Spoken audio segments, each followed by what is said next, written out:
కొంతమంది వైసీపీ నేతలకి కూటమి సర్కార్ జలక్కివనుంది. ఎన్నికలకు ముందు మంత్రి లోకేష్ చెప్పినట్లు రాష్ట్రంలో రెడ్ బుక్ రాజ్యాంగం నడుస్తోందా అంటే అవుననే చెప్పాలి. కేసులు, కక్షలు, చట్టం తన పని తాను చేసుకుపోతుంది అనేది ఒక పక్కనైతే, మరో ప్రక్కన వైసీపీ ప్రభుత్వ హయాంలో కేటాయించిన భూములపై కూటమి ప్రభుత్వం దృష్టి సారించింది. నిబంధనలకి విరుద్ధంగా కేటాయించిన భూములు రద్దు చేయడం మొదలుపెట్టింది. శ్రీకాకుళం జిల్లా నుండి చిత్తూరు వరకు ఉన్న లక్షల కోట్ల విలువ చేసే భూములు వైసీపీ నేతలు కొట్టేశారని ప్రధాన ఆరోపణ. అసైన్ ల్యాండ్లు, అటవీ, దేవాదాయ శాఖ, ఎస్సీ ఎస్టీలకు చెందిన 22A చేర్చబడి ఉన్న తదితర అనేక భూములు వైసీపీ పెద్దలు గద్దలుగా తన్నుకుపోయారు. వాటిని కూటమి ప్రభుత్వం వెనక్కి తీసుకునే పనిలో పడింది. మొత్తంగా ఇదే అంశానికి సంబంధించిన పూర్తి సమాచారాన్ని మా ప్రతినిధి శ్రీనివాస్ అందిస్తారు. శ్రీనివాస్.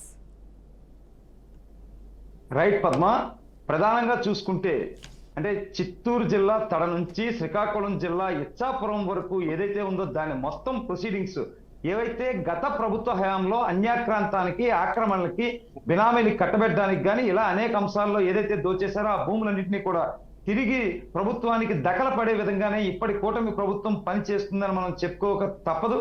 ప్రధానంగా ఒక్కసారి ఇందులో కొన్ని విషయాలు కనుక మనం చర్చించుకుంటే అటవీ భూములు కావచ్చు, దేవాదాయ భూములు కావచ్చు, అసైన్ ల్యాండ్ కావచ్చు, ఎస్సీ ఎస్టీలకు కేటాయించిన 20 ఏళ్ల పైగా వాళ్ళ సాగు హక్కు అధీనంలో ఉన్నవి 596 అనే ఒక జీవోని తీసుకొచ్చి కొట్టేసిన పరిస్థితి కావచ్చు, 22A పొందపరచబడిన అంశాలు కావచ్చు, అన్నింటినీ వెలికి తీసి వేల కోట్ల విలువ చేసే భూములను అయితే కూడా రక్షించే పనిలోనే పడింది అని మనం చెప్పుకోవచ్చు. ప్రధానంగా ఈ విషయంలో చూసుకుంటే కొన్ని భూములు మనం లెక్క చూసుకుంటే తిరుపతిలో ఇప్పుడే ముంతాజ్ హోటల్కి సంబంధించి కేటాయించిన 35 ఎకరాల భూమిని అయితే కూడా రద్దు చేస్తున్నట్టు ప్రకటించారు. అదేవిధంగా కొండపైన కడుతున్న శారదాపీఠం స్వామీజీ తాలూకా కాంట్రాక్ట్ నిర్మాణాలు ఏవైతే ఉన్నాయో వాటిని కూడా క్యాన్సిల్ చేసే పరిస్థితి. అలాగే గుంటూరు జిల్లా పల్నాడులో చూసుకుంటే సరస్వతి గ్రూప్ కి అప్పట్లో 2004, 2005లో వైఎస్ఆర్ టైంలోనే కేటాయించారు. దానికి కేటాయించిన భూముల్లో ఏమైనా ఆక్రమణలు ఉన్నాయని చూస్తే సుమారు 1200 ఎకరాల భూముల్లో 24 ఎకరాల పైచిలకైతే ఆక్రమణ అసైన్ ల్యాండ్స్, ప్రభుత్వ ల్యాండ్స్ ఉన్నాయని గుర్తించి వాటికన్నింటినీ కూడా వెనక్కి తీసుకునే ప్రయత్నం ఉంది. ఇక్కడ మనం మరికొంత ఎక్స్టెండ్ పోతే మిగతా 1200 ఎకరాలు కూడా ఎకరా 1,00,000కి, 2,00,000కి ఆ రోజు ఇచ్చాం కాబట్టి మాకు వెనక్కి ఇచ్చారని రైతులు కూడా గొడవ పెడుతున్న పరిస్థితి. అదేవిధంగా కొంచెం ముందుకు వచ్చి చూసుకుంటే విశాఖపట్నం కేంద్రంగా చూసుకుంటే హైగ్రేవల్ ల్యాండ్స్ 12.51 ఎకరాలు, అందులో ఇప్పటికే ఎంవివి జీవి మాజీ ఎంపీ అలాగే ఆడిటర్ జీవి తీసుకున్న భూములను అయితే ఇప్పటికే తీసారు, కోర్టులో నడుస్తూ ఉంది. అలాగే ఇంకోటి చూసుకుంటే ఇక్కడ సిబిసిఎన్సి ల్యాండ్, దస్పల్ల ల్యాండ్, అలాగే ఇక్కడ చూసుకుంటే మరొక ప్రధానమైన అంశం నాగార్జున కన్స్ట్రక్షన్ కంపెనీకి సంబంధించి 98 ఎకరాలు 2008లో గట్రా కేటాయిస్తే దాన్ని ఆ పెండింగ్ లో ఉన్న ల్యాండ్ ని 2019 నుంచి 24 మధ్య పూర్తిగా కూడా జగన్మోహన్ రెడ్డి ప్రభుత్వం అంటే కొట్టు సత్యనారాయణ పాత మంత్రి తమ్ముడు మురళి, విజయసాయి రెడ్డి అనునయులు కూడా దాన్ని కొట్టేశారు. అంటే ఉన్న నిబంధనలను సడలించి క్లియర్ గా డాక్యుమెంట్ పూర్తి క్లియర్ కట్ చేసి ఇచ్చేశారని ఆరోపణలు ఉన్నాయి. దాని మీద కూడా దృష్టి సారించనుంది.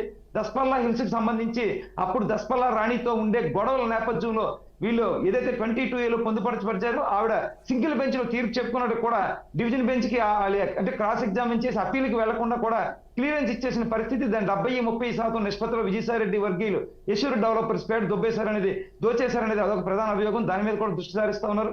శారదాపీఠం స్వామీజీకి భీమిల్లో కేటాయించిన 10 ఎకరాల భూమిని కూడా తీసుకునే పరిస్థితిలోనే ఉంది.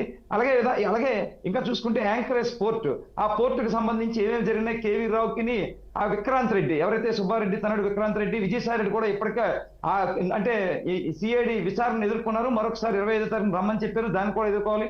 అలాగే మద్యం కుంభకోణానికి సంబంధించి మిథున్ రెడ్డి ఎవరైతే పెద్దిరెడ్డి తనడు ఉన్నారో మిథున్ రెడ్డికి హైకోర్టు కూడా జులక్కిచ్చిన పరిస్థితి, వెనక్కి వెళ్ళిపోవాలి. ఇటువంటి పరిస్థితుల్లో కూడా హైకోర్టు కూడా దాన్ని ముందస్తు బెయిల్ యాక్సెప్ట్ చేయలేని పరిస్థితి. అలాగే చూసుకుంటే మరికొన్ని కార్పొరేషన్ ద్వారా దోచేసిన వేతనాయి. Gautam Reddy AP fiber problem అయితే ఉంది. విజయ్ కుమార్ 574 కోట్ల రూపాయలు సుమారు అంటే సమాచార కమిషనర్ గా ఉంటూ పూర్తిగా సాక్షికే అడ్వర్టైజ్మెంట్లు ఇచ్చేశారనే పెద్ద ప్రధానమైన ఆరోపణ అయితే ఎదుర్కొంటున్న పరిస్థితి అయితే ఉంది.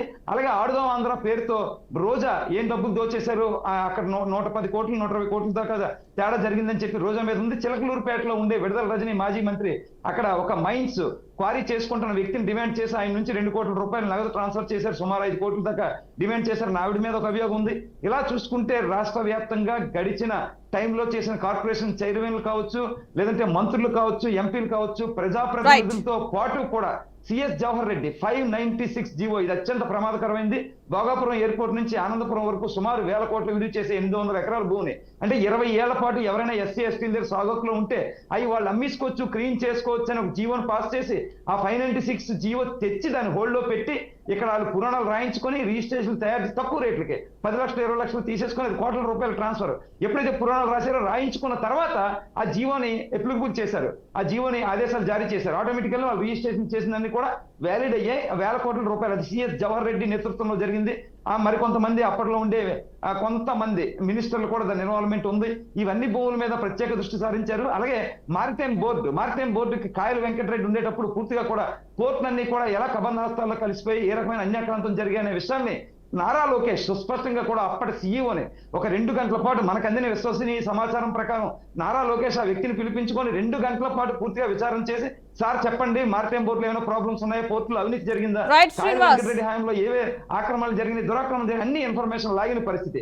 అలాగే విఎఫ్ఎన్సీకి సంబంధించి 4 ఎకరాల 70 సెంట్లు అంటే విశాఖ ఫిల్మ్ కల్చరల్ సెంటర్ నడిబొడ్డులో ఉన్నదాన్ని కొట్టేసే ప్రయత్నం, దానికోసం భోగాపురంలో 8 ఎకరాలు కేటాయిస్తామని జర్కిస్తే దాన్ని కూడా కూటమి ప్రభుత్వం అప్పుడు ఫైట్ చేశారు. రామానాయుడు స్టూడియో మీద లేఅవుట్ వేసేస్తుంటే దాన్ని కూడా వాళ్ళు కోర్టుకు వెళ్ళి ఆపుకున్న పరిస్థితి. ఇలా రాష్ట్ర వ్యాప్తంగా చూసుకుంటే చిత్తూరులో 120 ఎకరాల పైచీలకు అటవీ భూములు పెద్దిరెడ్డి రామచంద్రారెడ్డి ఇలాకాలో ఉన్నాయి. అక్కడ కలిపేసుకుని ఫామ్ హౌస్ లో ఏర్పాటు చేసుకుని వాళ్ళ అడ్డాగా కూడా ఏర్పాటు చేసుకుంటున్నారని పూర్తిగా తెలివి వస్తా ఉంది. దాని మీద కూడా 120 ఎకరాల అటవీ ల్యాండా మరే ల్యాండా చూస్తున్నారు. అలాగే సింహాచలం భూములు 12,000 ఎకరాలు ఉంటే ఎండోమెంట్ ల్యాండ్స్ కూడా కబ్జాలు చేసి లేఅవుట్ వేసే ప్రయత్నం విజయసాయి రెడ్డి టైంలో ఉత్తరాంధ్ర ఇన్ఛార్జ్ గా ఉన్న టైంలో అనేక అన్యాక్రాంతాలు జరిగినాయి. వాటిని కూడా వెలికి తీస్తున్న పరిస్థితి. అలాగే అప్పటి Avanthi Srinivas right, thank you Srinivas.